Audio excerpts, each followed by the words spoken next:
భారత మాతాకి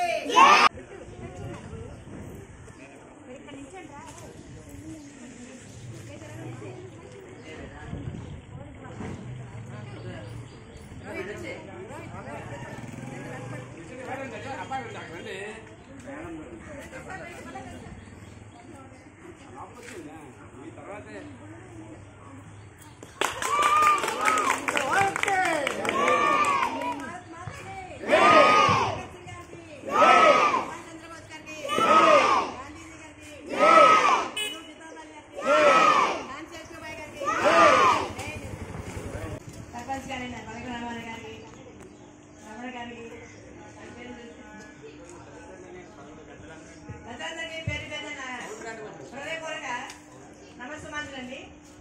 ఈరోజు ఎంతో శుభదినం మనం ఈరోజు 78వ స్వాతంత్రోత్సవం ఇండిపెండెన్స్ డే ఘనంగా జరుపుకుంటాం. అందరికీ కూడా పెద్దందరికీ కూడా 78వ స్వాతంత్రోత్సవ శుభాకాంక్షలు. ఈరోజంతా హ్యాపీగా మనం సంతోషంగా స్వేచ్ఛాయుత వాతావరణంలో ఇంత స్వేచ్ఛ వాయువులు పీలుస్తున్నామంటే ఎంతోమంది మహానుభావులు అమరవీరుల త్యాగఫలం. భారత మాత ఆంగ్లేయుల దాస్య సుంకాల నుండి విముక్తి పొంది స్వేచ్ఛ వాయువులను పీల్చిన శుభదినం ఈరోజు. మనకు 1947 ఆగస్టు 15వ తారీఖున స్వాతంత్రం సిద్ధించింది. స్వాతంత్రం అంటే స్వేచ్ఛ. అంటే 47 ఆగస్టు 15 ముందు మనకి స్వేచ్ఛ ఉండేది కాదు. ఆంగ్లేయులు మన దేశానికి వ్యాపారం గురించి వచ్చారు. ఆనాటి మన పరిపాలన యొక్క అనైక్యతను ఆస్వాదించుకొని మనలో మనకు కలహాలు సృష్టించి మొత్తం దేశానికి అందరికీ వాళ్ళే పరిపాలన అయ్యారు. సుభిక్షమైన స్వర్ణయుగంగా పేరుగాంచిన మన భారతదేశం యొక్క సంపద అంతా కూడా దోచుకున్నారు. రత్నాలు రాసులు కూడా అమ్మేవాళ్ళంట. అలాంటి మన సుభిక్షమైన రత్న భాండాగారం మన భారతదేశం భారతదేశంగా తయారైంది. ఎంతోమంది ఉప్పు మీద పన్ను, జుట్టు మీద ప్రతి విషయాల మీద ప్రతి వస్తువు మీద పన్ను విధించి మన భారతీయుల్ని బానిసలాగా చూసేవారు. వారి బానిసత్వాన్ని భరించలేకుండా మొట్టమొదటిసారిగా ఝాన్సీ లక్ష్మీబాయి గారు సిపాయి తిరుగుబాటు చేశారు 1857వ సంవత్సరంలో. ఆ యుద్ధంలో ఆవిడ వీరమరణం పొందారు. అదే ప్రథమ స్వాతంత్ర్య సంగ్రామం. తర్వాత 1905లో వందే మాతరం ఉద్యమం, 1930లో ఉప్పు వద్ద బంధు సత్యాగ్రహం జరిగింది. 1942లో క్విట్ ఇండియా ఉద్యమం. క్విట్ ఇండియా అంటే మన భారతదేశం వదిలి వెళ్ళిపోండి అని ఎంతోమంది స్వాతంత్ర సమరయోధులు ఎన్నో పోరాటాలు చేశారు. భగత్ సింగ్, అల్లూరి సీతారామరాజు గారు, ఝాన్సీ లక్ష్మీబాయి గారు, అలా ఎంతోమంది వీరమరణం పొందారు. వారందరి త్యాగఫలంగా మనకు 1947 ఆగస్టు 15 తారీఖున స్వాతంత్రం సిద్ధించింది. స్వాతంత్రం వచ్చాక మన దేశం అన్ని రంగాల్లో ఎంతో అభివృద్ధి సాధించింది. కానీ రోజు రోజుకు పెరిగిపోతున్న జనాభా దృష్ట్యా అందరికి కావాల్సినంత ఆహారం కానీ విద్య, వైద్య సదుపాయాలు సమకూర్చలేకపోతున్నారు. నేటి బాల్య రేపటి భావి భారత పౌరులు కనుక వీళ్ళందరూ కూడా చక్కగా చదవాలి, మంచి ప్రయోజనం కావాలి, దేశాభివృద్ధికి తోడ్పడాలి. ఈ దేశం నాకు ఏమిచ్చిందని కాకుండా నేను దేశానికి ఏమిచ్చానని చిన్నతనం నుంచే దేశభక్తిని పెంపొందించుకొని అందరూ కూడా దేశాభివృద్ధికి తోడ్పడాలి. అందరి భవిష్యత్తు 3 పువ్వులు 6 కాయలుగా వర్తిల్లాలని నాకు అవకాశం ఇచ్చిన పెద్దందరికీ ప్రత్యేక ధన్యవాదాలు తెలుపుకుంటూ ముగిస్తున్నాను. మొట్టమొదటిసారిగా ఝాన్సీ లక్ష్మీబాయి గారు 1857 సంవత్సరంలో సిపాయి తిరుగుబాటు చేశారు. అదే ప్రథమ స్వాతంత్ర సంగ్రామం. తర్వాత 1905లో వందే మాతరం ఉద్యమం, 1930లో గంటి వద్ద ఉప్పు సత్యాగ్రహం జరిగింది. 1942లో క్విట్ ఇండియా ఉద్యమం జరిగింది. క్విట్ ఇండియా అంటే మన దేశాన్ని ఇండియాను వదిలి వెళ్ళిపోండి, భారతదేశం వదిలి వెళ్ళిపోండి. అలాగా అనేక పోరాటాలు చేశారు. ఈ పోరాటాల్లో భగత్ సింగ్, అల్లూరి సీతారామరాజు గారు, ఝాన్సీ లక్ష్మీబాయి గారు, అలాగే ఎంతోమంది వీరమరణం పొందారు. మనకు తెలిసింది కొంతమంది పేర్లు మాత్రం మనం చెప్పుకున్నాం. కానీ మనకు పేర్లు తెలియకుండా చెప్పుకుంటాం పేర్లు లక్షలాది మంది ప్రాణాలు కోల్పోయారు. అందరి త్యాగఫలంగా 1947 ఆగస్టు 15వ తారీఖున మనకు స్వాతంత్రం సిద్ధించింది. ఈ స్వాతంత్రం వచ్చాక అప్పుడు జనాభా చాలా తక్కువ, 40 కోట్లే. కానీ ఇప్పుడు 130 కోట్ల పైగా 140 కోట్ల లోపల ఉంది మన జనాభా.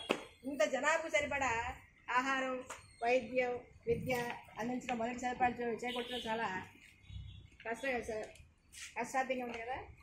కానీ మీరందరూ కూడా నేటి బాల్య రేపటి భావి భారత పౌరులు కదా, మీరందరూ కూడా చక్కగా చదవాలి, మంచి ప్రయోజనం అవ్వాలి, దేశం గురించి, దేశ అభివృద్ధికి మీరంతా పట్టుకోమరు, దేశ అభివృద్ధికి అందరూ కూడా కృషి చేయండి. ఈ దేశం నాకు ఏమి ఇచ్చిందని కాకుండా ఈ దేశాన్ని నేను ఏం చేస్తాను, దేశ అభివృద్ధికి ఎంత తోడ్పడుతున్నాను అందరూ ప్రతి ఒక్కరు కూడా ఆలోచించాలి. మన దేశ అభివృద్ధికి తోడ్పడాలి. తోడ్పడాలని మీరు ఏం చేయాల్సిన అవసరం లేదు. హ్యాపీగా మీకు గవర్నమెంట్ అన్ని రకాల సదుపాయాలు ఇస్తుంది కదా, యూనిఫామ్ అని ప్రతిదీ ఏపీసెట్ అన్ని రకాల సౌకర్యాలు కల్పిస్తుంది కదా. మీరు చక్కగా ప్రతిరోజు టైంకి వచ్చి చక్కగా చదివి మంచి ప్రైజ్లు అయితే హ్యాపీగా అయితే చాలు. ఎందుకు కూడా మంచి ప్రైజ్ కావాలి. విద్యాధనం సర్వధన ప్రధానం అన్నారు కదా. నచోరహార్యం నచరాజ్యం నప్రాత్ర భాగ్యం నచబాలికారే వేయే కృతే వర్ధత యావనిచ్చేవారు. నచోరహార్యం అంటే దొంగలు దొంగలించబడినది, రాజులు పంచుకోవడది, అన్నములు పంచుకోవడది, విలువైన ధనం అలాంటి విద్యాదానాన్ని మనం చక్కగా అభ్యసించాలి. మనం విద్యను అభ్యసించడంలో శ్రద్ధ వహించాలి. శ్రద్ధ ఉంటే మనం ఏదైనా సాధించగలం కదా. శ్రద్ధ లేకపోతే మనం ఇక్కడ ఎంత చచ్చిపోయినా కూడా మేము రోజు 8 వేల కోసం సాయంకాలం వరకు ఉన్నాము, అన్ని మగాలు బోధిస్తున్నారు, చదువు చెప్తున్నాం కదా. ఆ శ్రద్ధ లేకపోతే మీరు ఇక్కడ కూర్చుంటారు, మీరు ఎక్కడో ఆలోచిస్తుంటే ఆ మైండ్ ఎక్కదు కదా. కానీ మీ శ్రద్ధ ఉంటే ఎక్కడ నేర్చుకోగలరు, చక్కగా నేర్చుకోగలరు. శ్రద్ధావాన్ లభతే జ్ఞానం తత్పరం సంయతేంద్రియ జ్ఞానం లబ్ధా పరాం శాంతిం అజీర్ణాంతి ఖచ్చితన్నారు. ఎవరికైతే శ్రద్ధ ఉంటుందో వాళ్ళకు జ్ఞానం లభిస్తుంది. జ్ఞానం ద్వారా మనకు అష్టేశ్వరాలు సిద్ధిస్తాయి. కాబట్టి మీరందరూ చక్కగా చదవాలి, మంచి ప్రయోజనం అవ్వాలి, దేశాభివృద్ధికి తోడ్పడాలి. నాకు ఈ అవకాశం ఇచ్చిన అందరికీ క్లాప్స్ కొట్టండి, అందరు క్లాప్స్ కొట్టండి గట్టిగా. Thank you madam.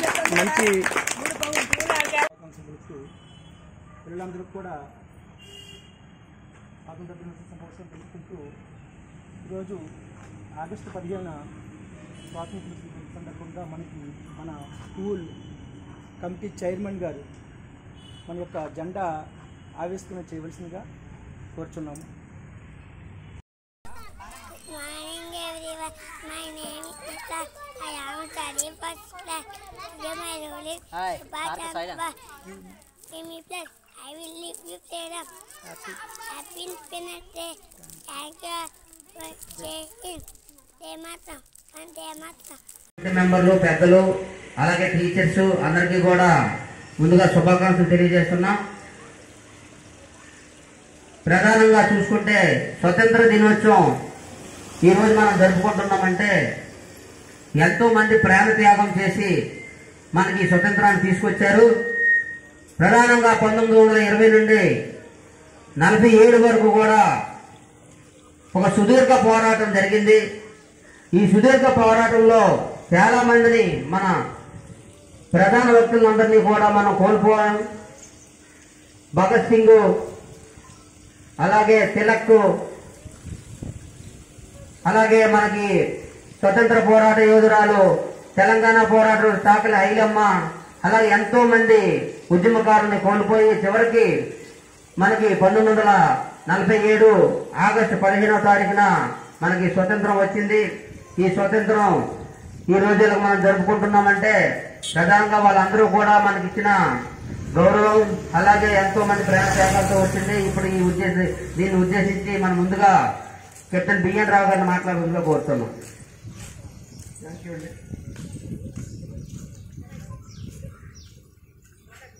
అందరికీ నమస్కారం. ఈరోజు చాలా సంతోషమైన రోజు. స్వతంత్రం వచ్చిన తర్వాత మనం విచ్చలవిడిగా మన స్వతంత్రంగా మనం తిరుగుతున్నామంటే ఈరోజు ఆ రోజుల్లో ఎంతమందో ప్రాణాలకి త్యాగించి ఈ స్వతంత్రం వచ్చింది. ముఖ్యంగా మన ఆంధ్రప్రదేశ్ లక్ష్మీ నరసింహారెడ్డి అని ఒక ఆయన ఉండేవాడు. ఇది ఎవరికి తెలియదు అనుకుంటున్నాం, కొంతమంది హిస్టరీస్ అయితే తెలుస్తుంది. మన ఇండియాకి బ్రిటిష్ వాళ్ళు అదర్ కంట్రీస్ ఎలాగొచ్చారంటే ముఖ్య కారణాలు ఏంటంటే గుజరాత్లో ఖద్దరు ఎక్కువ ఫేమస్. అటు ఫారిన్స్ కంట్రీ వాళ్ళు వచ్చి ఈ ఖద్దరు అనేది ఎక్స్పోర్ట్ చేసేవాళ్ళు అదర్ కంట్రీస్కి. మన ఇండియాలో అంత పెద్దగా దాని గురించి ఎవరు పట్టించుకునేవాళ్ళు కాదు. అదేవిధంగా మసాలా ఐటమ్స్ అంటే ఇలాచి, ఇలాంటి కాండిమెంట్స్ ఐటమ్ కూడా మన ఇండియాలో ఎక్కువగా ఫేమస్ అయ్యాయి. అదేవిధంగా వాటర్ సోర్సెస్ అన్నీ ఉండడం వల్ల బ్రిటిష్ వాళ్ళు ఏం చేశారంటే ఫస్ట్ మన గుజరాత్ ఏరియాలో వచ్చారు.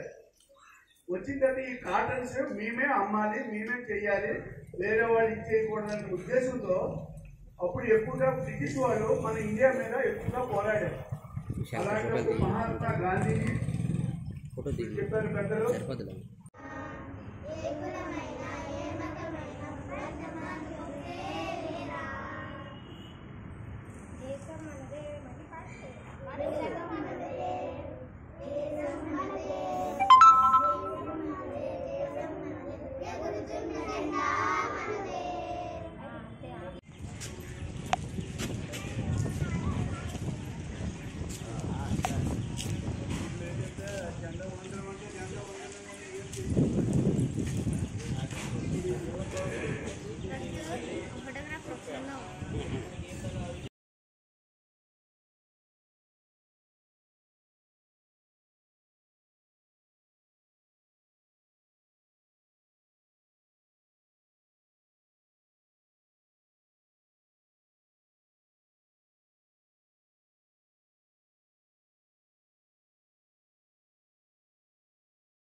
మన భారతదేశ పౌరుల్ని బానిసల్లా చూస్తూ 203 సంవత్సరాల పాటు ఈ దేశాన్ని పరిపాలన చేశారు. అయితే ఈ మనకి స్వాతంత్రం రావడానికి 1947లో స్వాతంత్రం వచ్చింది అంటే అనేక పోరాటాలు, అనేక దేటన్నట్టు ధర్నాలు, అనేక కార్యక్రమాలు, మన గాంధీ మన దేటన్నట్టు నాయకత్వంలో సుభాష్ చంద్రబోసు, అల్లూరి సీతారామరాజు ఇటువంటి పెద్ద పెద్ద మహా నాయకులందరూ పోరాటం చేసి మన భారతదేశానికి స్వాతంత్రం తీసుకురావడం జరిగింది, తెలుసు కదా. కాబట్టి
ఇప్పుడు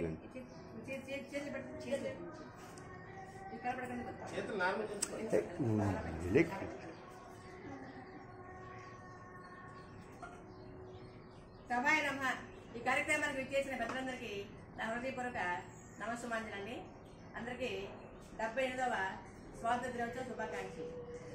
ఈరోజు మనం 78వ స్వాతంత్ర దినోత్సవం ఎంతో ఘనంగా జరుపుకుంటాం. మన భారతదేశం మొత్తం వాడవాడలా, దేశం నలుమూలలా భూముల జెండా ప్రబలాడుతూ స్వాభావికంగా ప్రకాశిస్తున్నది. ఇప్పుడు ఫ్లాగ్ హోస్టింగ్ చేద్దాం అందరం.